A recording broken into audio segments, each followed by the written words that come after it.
হাতে গোনা মাত্র কয়টি দিন আর বাকি দুর্গাপূজা আসার। আর সবারই মনে আনন্দ, দুর্গাপূজা এসে গেছে, দুর্গাপূজা এসে গেছে।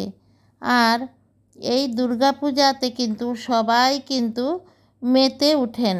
দুর্গাপূজাতে দেশ বিদেশ সারা পৃথিবী জুড়ে এই দুর্গাপূজার আনন্দ। কেউ এই দুর্গাপূজার আনন্দ থেকে বঞ্চিত হতে চান না। আর সেই দুর্গাপূজাতেই একটি আমরা বিশেষ ধরনের একজন বধূ বেশে আমরা দেখতে পাই, অর্থাৎ সবগুলি মূর্তি থাকে আর একটা কলা গাছকে ঘোমটা দিয়ে গণেশের ডান দিকে রাখা হয় এবং সবাই বলে কলা বউ গণেশেরই বউ। কিন্তু এই কথা কি সত্যি? আমরা ছোটোবেলা থেকেই দেখে আসি এবং দুর্গাপূজার শুরুতেই কি করা হয়, এই কলা বউকে গঙ্গাতে বা একটা পবিত্র জলাশয়ে নিয়ে ঢাক ঢোল বাজিয়ে স্নান করিয়ে এই পুজোর শুরু হয়ে যায় এবং এনে এই কলা গাছকে প্রতিষ্ঠা করা হয়। আর প্রতিষ্ঠা করে সুন্দর করে সাজিয়ে গুজিয়ে মালা দিয়ে লাল পাড়ের শাড়ি পরিয়ে সুন্দর করে বেঁধে রাখা হয়। আর এটা আসলে কি? এটা কি গণেশের স্ত্রী কলা বউ? গণেশের ডান দিকে যে থাকে, কিন্তু আসলে কিন্তু এ কথা সত্যি না। কলা বউ একটা কলা গাছ আমরা দেখতে পাই, কিন্তু এখানে 9টি গাছের সমাহার। 9টি গাছ হলো কলা গাছ, ডালিমের ডাল, ধান, হলুদ, মানকচু, সাধারণ কচু, বেল, অশোক, জয়ন্তী গাছের ডাল দিয়ে তৈরি হয় এই নবপত্রিকা, 9টি পাতা, 9টি পাতার সমাহার। এটাকে একটা বড় কলা গাছের সঙ্গে সব কিছুকে জড়িয়ে তারপরে সাদা অপরাজিতার লতা দিয়ে বেঁধে রাখা হয় এবং লাল পাড়ের শাড়ি পরিয়ে ঘোমটা দিয়ে রাখা হয়। আর এই নবপত্রিকা হলেন মা দুর্গার আরেকটি রূপ। মা দুর্গার 9টি শক্তি এই 9টি গাছে থাকে। মা দুর্গারই প্রকৃতির রূপ। আর মা দুর্গা হলেন গণেশের মা। তাহলে এই কলা বউ কে? কলা বউ হলো গণেশেরই মা। আর আমরা অনেক সময় আবারও আমরা জানি কোথাও যে প্রাচীনকালে শবরী জাতির লোকেরা যখন দুর্গাপূজা করতেন, ওনারা কিন্তু মাটির প্রতিমা বা অন্য কিছু দিয়ে প্রতিমা বানিয়ে দুর্গাপূজা করতেন না। ওনারা পূজা করা হতো এই যে 9টি গাছ, এই 9টি গাছকেই একসাথে করে দুর্গাপূজা করা হতো। দেবীর 9টি রূপকে এই শস্য, ফল, বৃক্ষ এগুলির মধ্যে।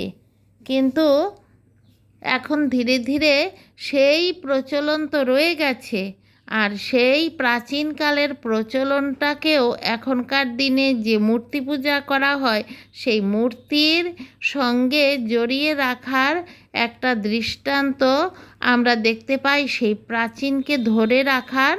আর তাই একটা কলা গাছ বড় আমরা দেখতে পাই, আর তার পাশে থাকে এই 9টি মধ্যে একটা কলা আর 8টি গাছের ডাল এই কলা গাছের সঙ্গে একসঙ্গে জড়িয়ে এরপরে সুন্দর করে বেঁধে সাদা অপরাজিতা লাগবে, আবার সেই সাদা অপরাজিতা গাছ দিয়ে বেঁধে এরপরে লাল পাড়ের শাড়ি পরিয়ে এনে দুর্গাপূজার একদম সূচনাতেই কোনো বড় জলাশয় বা গঙ্গা বা পবিত্র কোনো জলাশয় বা কোনো বড় নদীতে গিয়ে ঢাক ঢোল বাজিয়ে স্নান করিয়ে এনে দুর্গাপূজার দিন মা দুর্গার ডান দিকে যে গণেশ থাকে, গণেশের পাশে রাখা হয়। আর আমরা তো সবাই জানি গণেশ দেবী দুর্গার অনেক প্রিয় পুত্র। আর সেই গণেশের পাশেই রাখা হয়। আর এই নবপত্রিকা হলেন আমাদের এই দুর্গা প্রতিমারই আরেকটি রূপ, যা সবরীরা পুজো করতেন। তাই নিশ্চয়ই আমি আমার বন্ধুদের বোঝাতে পেরেছি। অনেকেরই মনে মনে নিশ্চয়ই এটা প্রশ্ন আসে নাকি, যে দুর্গা পূজায় সব মূর্তি থাকে তাদেরও পূজা হয়, আর একটা কলা গাছ তাকেও পূজা হয় গণেশের কলা বউ হিসাবে। এটা গণেশের কলা বউ না, গণেশের পাশে এটা রাখা হয়। এটা দেবী দুর্গারই আরেকটি রূপ। এবং আমরা প্রচলিত কথায় তাও জানি যে গণেশের কলা বউ কিন্তু গণেশের বউ না, গণেশের কিন্তু দুইজন বউ আছে। একজনের নাম ঋদ্ধি, আরেকজনের নাম সিদ্ধি। ঋদ্ধি আর সিদ্ধি হলেন গণেশের বউ। আর এই কলা বউ যে 9টি গাছের সমারোহে এই কলা বউটা তৈরি করা হয়। আর এই কলা বউটাই হলো আমাদের দেবী দুর্গারই আরেকটি রূপ। তাই বন্ধুরা, আমরা এই দুর্গাপূজার সময় একদম যে কোনো জায়গায় দুর্গাপূজা করা হোক, যত তামসিক পূজা, সাত্ত্বিক পূজা, ঘরের পূজা, বারোয়ারি পূজা, সামাজিক পূজা, সব জায়গাতেই কিন্তু আমরা এই কলা বউকে দেখতে পাই। কারণ প্রাচীনকালে এই আমাদের এই পুজোর আগে, অনেক আগে শবরীরা কিন্তু এই দুর্গাপূজা করতেন। শবরীর জাতির লোকেরা এই দুর্গাপূজা করতেন। তারা দুর্গার অনেক ভক্ত ছিলেন। আর এই শবরী জাতি কিন্তু আমরা রামায়ণে আমরা উল্লেখ পাই শবরী জাতির লোকদের। আর সেই শবরীরা এই প্রকৃতির মধ্যেই মা দুর্গার রূপটা খুঁজে পেয়েছিলেন। তাই তো আমরা দেখি যে এই সমস্ত গাছগুলিকে একসাথে করে বেঁধে এই দুর্গাপূজার দিন একটা বড় কলা গাছের সঙ্গে একদম জড়িয়ে রেখে তারপরে কাপড় পরানো হয়, লাল পাড়ের শাড়ি পরিয়ে। দুর্গা মূর্তিকে মানে সূচনা করার আগেই কলা বউকে সর্বপ্রথম ঢাকঢোল বাজিয়ে একদম সুন্দর করে বরণ করা হয়, স্নান করিয়ে এনে। আর তারপরে দুর্গা প্রতিমাকেও ঢাকঢোল বাজিয়ে পুজো শুরু করা হয়। কারণ আমরা যে কলা বউকে দেখি, অভ্যর্থনা করা হয় কলা বউকে, সেই কলা বউ কিন্তু আসলে আমাদের এই দুর্গা প্রতিমা পূজা যে পূজা করি সেই পূজারই কিন্তু মানে শুরু।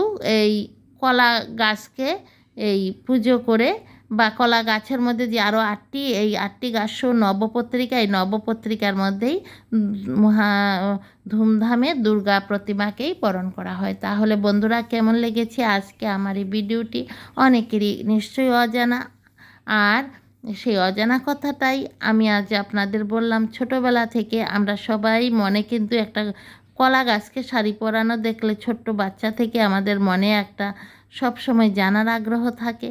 তাই বন্ধুরা, সবাই কেমন লাগলো ছোট ছোট কমেন্ট করে জানাবেন।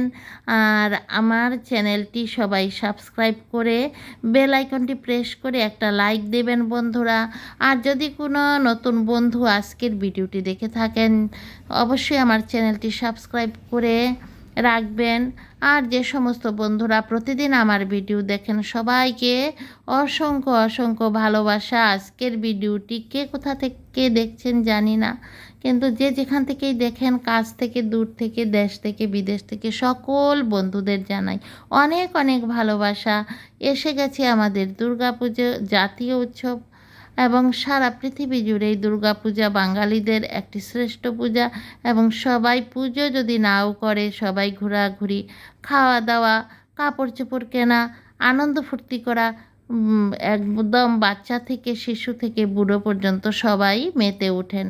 তাই বন্ধুরা, সবাই অনেক ভালো থাকেন, সুস্থ থাকেন, এবং সামনে পুজো অনেকে আনন্দ করেন, এটাই।